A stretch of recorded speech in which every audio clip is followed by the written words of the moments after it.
ভেঙে পড়বেন না। মনে রাখবেন, হযরত ইব্রাহিম আলাইহিসসালাম নিজ পিতার দ্বারাই আগুনে নিক্ষিপ্ত হয়েছিলেন, আর সেই আগুন তো তার একটা পশমও পোড়াতে পারেনি।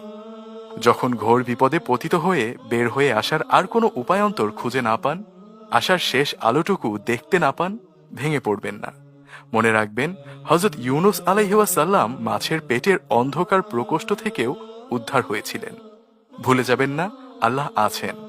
আলো বাতাসও যেখানে পৌঁছতে না পারে, সেখানেও আল্লাহর রাজত্ব চলে। যখন আপনার বিরুদ্ধে অপবাদ আরোপ করা হবে আর গুজবে দুনিয়া ছড়িয়ে যাবে, ভেঙে পড়বেন না, এসবে কান দেবেন না। মনে রাখবেন, হযরত আয়েশা সিদ্দিকা রাদিয়াল্লাহু আনহায়ের বিরুদ্ধেও অপবাদ আরোপ করা হয়েছিল, কিন্তু দিন শেষে তা সততা এবং সৎ চরিত্রের আলোকেই ছড়িয়ে পড়েছিল সব দিকে। যখন আপনি অসুস্থ হয়ে পড়বেন, ব্যথায় কাতরাতে থাকবেন, ভেঙে পড়বেন না। মনে রাখবেন, হযরত আইয়ুব আলাইহিসসালাম আপনার চেয়েও 1000 গুণ বেশি অসুস্থ ছিলেন। তিনি সেই সময় ধৈর্য ধরেছেন। ভুলে যাবেন না, ধৈর্যের ফল মিঠা হয়। যখন আপনি নির্জনতা বা একাকিত্বে ভোগেন, ভেঙে পড়বেন না।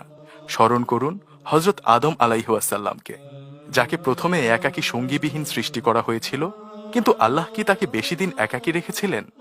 আপনার জন্যেও কেউ না কেউ আছে।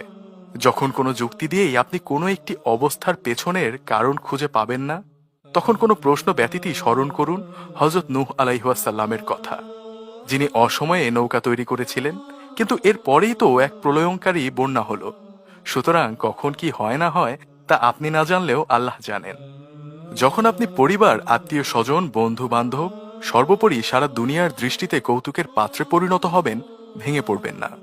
স্মরণ করুন আমাদের প্রিয় নবী হযরত মুহাম্মদ সাল্লাল্লাহু আলাইহিসসালামের কথা, যিনি তার আপনজনের হাসি তামাশার পাত্রে পরিণত হয়েছিলেন, কিন্তু যারা তাকে নিয়ে হাসি তামাশা করত, সেই আবু জাহেল, আবু লাহাবেরা আজ কোথায়? দুনিয়া এবং আখেরাতে তাদের চেয়ে ঘৃণিত আর কে আছে? আল্লাহ তাআলার কাছে সবচেয়ে প্রিয় বান্দা হলেন তার প্রেরিত নবী ও রাসূলগণ, আর তার প্রেরিত সেই সকল পয়গম্বরকেই তিনি সবচেয়ে কঠিন পরীক্ষায় ফেলেছিলেন, কিন্তু তারা আল্লাহর ওপর থেকে ভরসা হারাননি।